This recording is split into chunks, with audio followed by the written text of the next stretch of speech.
Tuan-tuan, yang saya cakap ni adalah orang yang mai berdebat dengan saya, yang mai bercakap dengan saya, yang dengan terang-terang berani, tuan-tuan. Yang saya cakap ni bukan saya buat-buat. Saya tak pernah minta dijadikan, saya tidak pernah minta dijadikan Allah.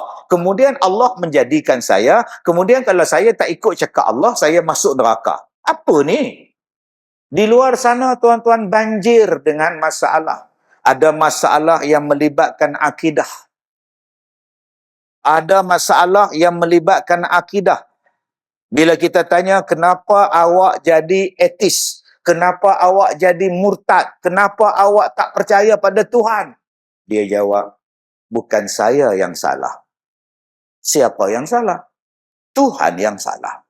Kenapa pula awak jadi etis, awak kata Tuhan pula salah? Sebab saya tidak pernah tengok Allah. Saya tak pernah nampak Allah. Dan Allah tidak pernah memunculkan diri dia. Kalaulah Allah munculkan diri dia, saya takkan etis. Sebab saya nampak Allah di situ. Sekarang bila saya tanya dekat ustaz, di mana Allah? Ustaz tak boleh bagi jawapan. Saya tanya pada Tok Guru, di manakah Allah? Allah. Tok Guru tak boleh bagi jawapan. Sekarang saya nak tengok di mana Tuhan. Tak ada siapa boleh tunjuk. Padanlah pun dengan Tuhan pun tak pernah muncul. Bila saya tak percaya Tuhan, awak kata saya salah. Tuhan yang salah. Tu dia, tuan-tuan, akidah hari ni. Abang-abang kalau ada orang macam itu cakap pada abang, abang-abang nak kata apa? Betul ke? Kalau dah ada tu tunjuk je lah. Abang nyorok. Sudah. Dengan abang pun jadi etis sekali, tuan-tuan. Ni, dia mari kebanjiran merosakkan pemikiran akidah. Dia mari pula pemikiran merosakkan Nabi Muhammad sallallahu alaihi wasallam. Dan dia mari serang ni, tuan-tuan, dia mari serang melalui kita semua. Masing-masing ada handphone masing-masing. Masing-masing ada rancangan dia dalam yang dia boleh tengok. Dia boleh tengok dalam YouTube, dia boleh tengok di situ, dia boleh tengok di sini. Ada dia masukkan pahaman. Nabi Musa ketika membelah lautan, ada saksinya. Firaun menyaksikan laut terbelah. Faqul nadrib bi'asakal bahr. Dia baca ayat Quran. Dipukulnya lautan, terbelah lautan. Firaun nampak, Bani Israel nampak, tentera pun nampak. Nabi Musa membelah laut, orang nampak. Nabi Ibrahim hangusnya tidak walau dibakar, orang nampak. Nabi Isa menghidupkan orang mati, manusia nampak. Soalnya, Nabi Muhammad naik ke langit, siapa nampak?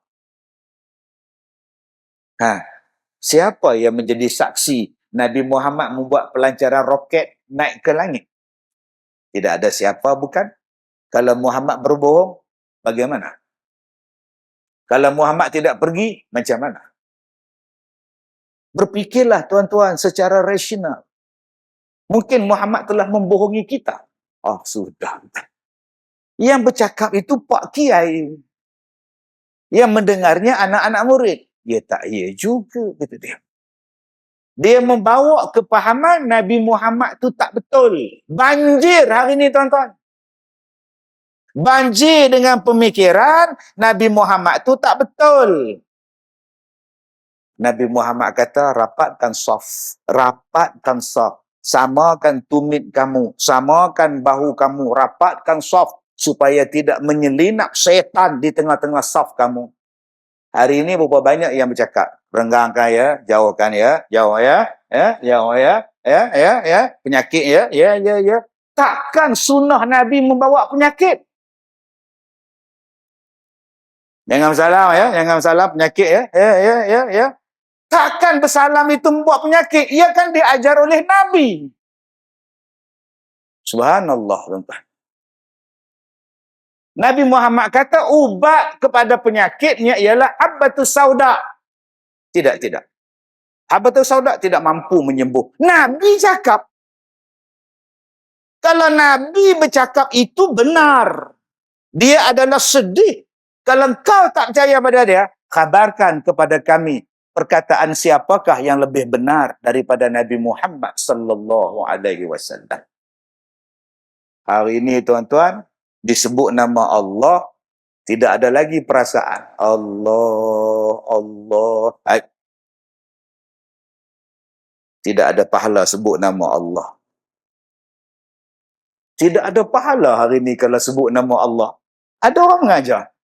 Jangan ada zikir Allah, Allah, Allah. Tak ada, tak ada, tak ada. Habis itu kan ayat dalam Quran kan banyak. Orang yang apabila disebut nama Allah, gemetar hatinya. Kan ada ayat dalam Quran itu. Orang yang beriman tu siapa? Bila disebutkan nama Allah kepada dia, menggemetar hati dia.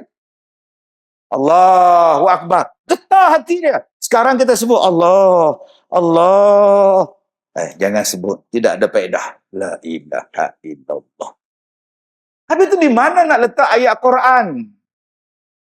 Di mana nak baca ayat Quran yang mengatakan bila disebut nama Allah kepada dia, gemetar hatinya. Hari ini ada orang yang disebut nama Allah.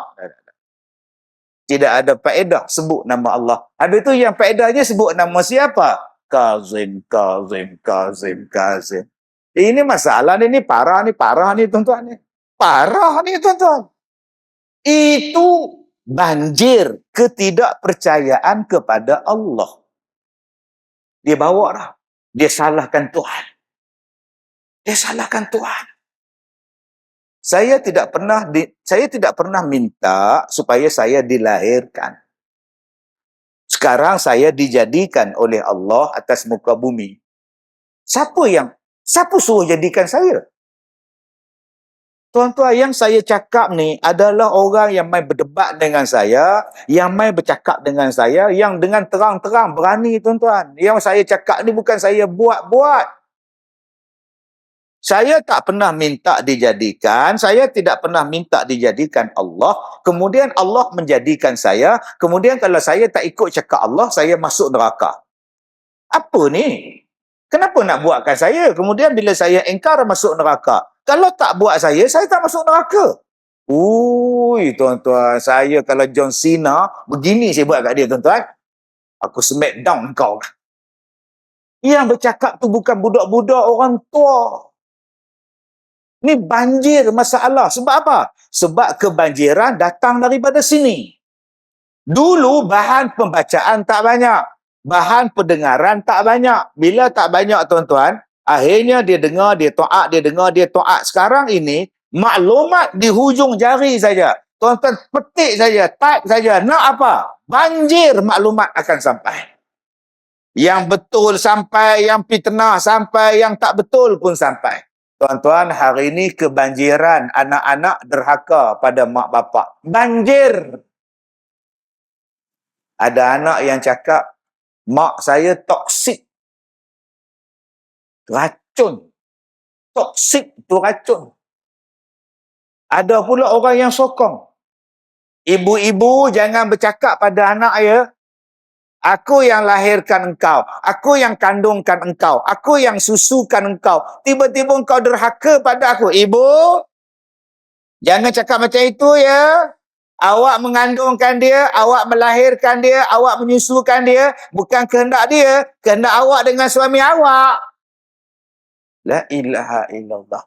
Kalau awak tak kahwin, kalau awak tak projek dengan suami awak, tak munculnya anak. Sekarang bila anak tak nak bela awak, awak ungkit balik awak mengandung pada dia. Jangan ibu, ini toksik. Anak tak pernah minta dilahirkan, awak yang gatal dengan suami awak.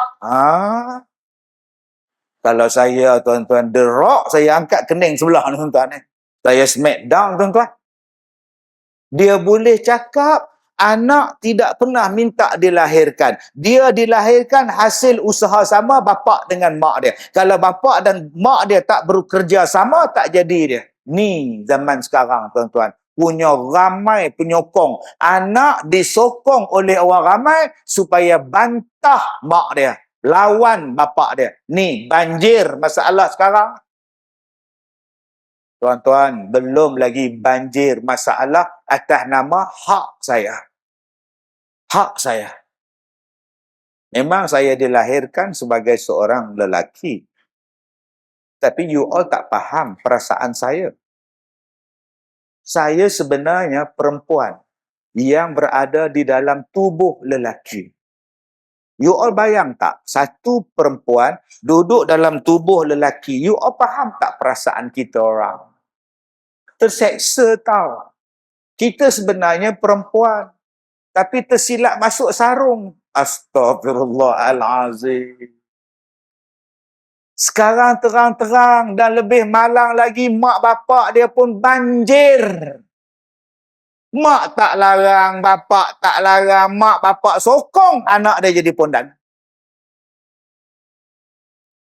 Kamu orang jangan kutuk anak saya. Kamu orang bukan melahirkan dia. Saya tahu. Dia tetap anak saya walaupun dia pondan. Bang, akak, Nabi melaknat perempuan menyerupai lelaki, lelaki menyerupai perempuan. Alantalah dia ni anak saya. Astaghfirullahalazim. Hari ni tuan-tuan terang-terang. Sebab tu baru ni kawan saya meninggal. Dia ni dulu pondan. Kemudian dia berubah. Dia jadi lelaki balik. Dan dia berusaha menarik kawan-kawan dia balik pada jalan yang Allah Ta'ala redha. Mati dah. 2 minggu lepas. Allahu Akbar. Dia ni semangat kuat tuan-tuan. Dia takut ustaz, saya takut ustaz, saya takut. Tak apalah, kalau takut kita buat kerja. Saya bantu. Apa yang awak nak minta tolong, saya tolong. Apa program awak nak buat, beritahu saya. Oh, Masya Allah tuan-tuan. Ni cikgu ni hak mati ni. Dia balik jadi normal, jadi lelaki balik tarik. Punya banyak halangan untuk dia tuan-tuan. Halangan ugutan, orang marah pada dia. Halangan orang nak pukul dia. Sebab nak tarik balik orang. Laki-laki, orang laki-laki yang nak jadi perempuan ni nak tarik balik. Last saya program dengan dia tuan-tuan. Satu program, saya suruh dia orang buat korban lembu. Saya bagi seekor lembu, hampa korbankan lembu tu. Orang lain dah habis balik dah, dia orang tak habis gitu. Punya lembu lah, duk potong lembu ni. Macam mana? Ya Allah. Dan kau bawa pisau potong bawang, mana nak selesai ipin? Oh, kau bawa lah golok, cepatlah sikit. Kita tak tahu. Saya tak marah dia orang tuan-tuan. Oi, dia orang dah balik ke pangkal jalan. Ni banyak ni tuan-tuan. Oi. Siang lain, malam lain. Tuan-tuan. Oi. Malam Azizah, siang Aziz. Ini parah ni tuan-tuan. Banjir hari ni. Allah. Dan banjir hari ni orang terang-terang melakukan maksiat. Semalam ke saya sebut tuan-tuan. Benda yang saya pening kepala. Memikirkan masalah. Saya nak marah pun ada. Saya benci pun ada. Ish. Ya Allah. Kalau tuan-tuan dengar ni, tuan-tuan pun nak termuntah. Dia isteri orang, ada suami. Habis tu, dia berkenalan dengan suami orang. Dia berkenalan dengan suami orang. Dia berzina dengan suami orang tu. Bila suami dia tahu, suami ceraikan dia. Yang isteri kawan tu pula pun minta cerai juga. Yang isteri kawan tu berzina pula dengan bekas suami dia. Oh, sudah. Ni bukan 69 ni tuan-tuan. Bila dia kahwin dengan suami yang dia berzina ni, dia berzina pula dengan bekas suami dia. La ilaha illallah. Bila suami baru dia tahu suami ni cerai pula, balik nikah balik dengan bekas suami dia yang pertama tadi. Bila dah kahwin balik dengan suami yang pertama, berzina balik dengan bekas suami kedua. Ni pasal apa? Sebab tu saya kata tadi, saya nak termuntah dengar ni. Kena ada dah tuan-tuan, undang-undang mengorat isteri orang ni kena ada balik. Jangan main-main zaman sekarang tuan-tuan. Ni banjir masalah ni, masalah zina. Banjir. Allah, banjir lagi dengan masalah penderaan. Dia janda, ada bapa tiri. Dia ada anak dara 17 tahun. Dia pakat dengan suami dia yang baru rogol anak dia yang kandung. Pakat tuan-tuan. Dia bercinta dengan satu laki-laki dan dia ada anak kandung. Suami dia mati.